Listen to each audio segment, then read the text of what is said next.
Si tu veux perdre du poids, la pire erreur que tu peux faire, c'est de supprimer tes aliments préférés. Parce que devine quoi, c'est la meilleure façon soit de craquer ou d'abandonner quelques semaines plus tard. Et on va te prouver pourquoi dans cette vidéo. Dans les prochaines minutes, on va t'expliquer pourquoi bannir tes aliments préférés t'empêche de perdre du poids durablement et surtout comment tu peux continuer à te faire plaisir tout en atteignant tes objectifs. Et en bonus, on te donnera une solution simple pour y arriver sans frustration.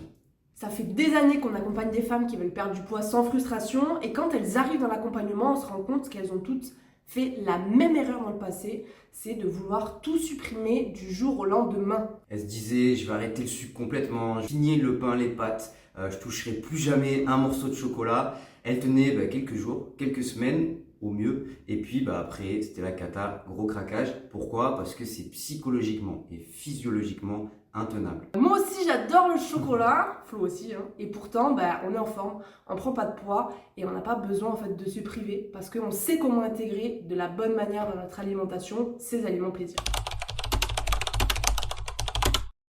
La plupart des gens ils pensent que perdre du poids ça veut dire se priver, arrêter les pâtes, bannir le fromage, ne plus toucher au chocolat, mais voilà ce qui se passe vraiment quand tu fais ça.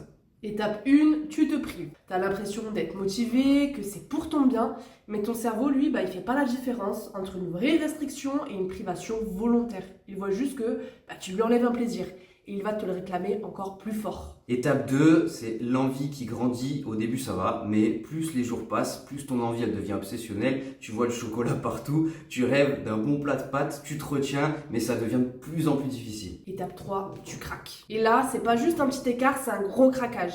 Tu te jettes sur ce qui t'était interdit et en général, t'en manges bien plus que d'habitude. Étape 4, tu culpabilises, tu as l'impression d'avoir tout gâché, tu te dis que tu n'as pas de volonté, que tu n'y arriveras jamais, alors qu'en réalité, c'est la méthode qui était mauvaise pour toi. Et étape 5, tu abandonnes. Tu repars dans tes anciennes habitudes avec en prime une énorme frustration et l'impression d'avoir échoué.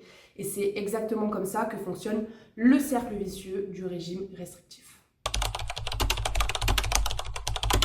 La clé, c'est pas de supprimer tes aliments préférés, mais d'apprendre à les intégrer intelligemment dans ton quotidien. Au lieu de te dire, j'ai plus le droit, demande-toi comment je peux en profiter sans compromettre mes objectifs. Et voici comment y arriver. Réduis les quantités, pas le plaisir, ok?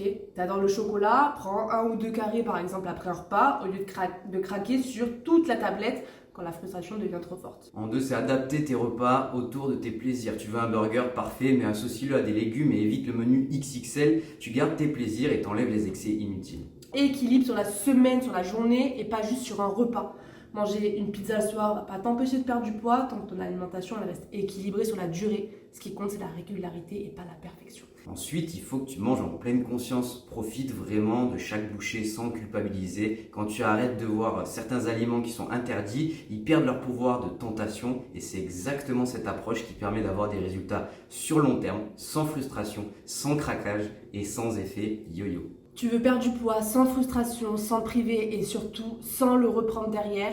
C'est exactement ce qu'on fait avec nos coachés. On les aide à perdre du gras durablement tout en continuant à manger ce qu'elles aiment grâce à un programme qui s'adapte tout simplement à leur quotidien. Alors si ça t'intéresse, on te propose un appel d'orientation qui est gratuit. On discute ensemble de ta situation, de tes blocages et de la meilleure stratégie pour toi pour perdre du poids sans avoir à supprimer tes aliments préférés. Clique sur le lien en description, réserve ton rendez-vous et on avance ensemble.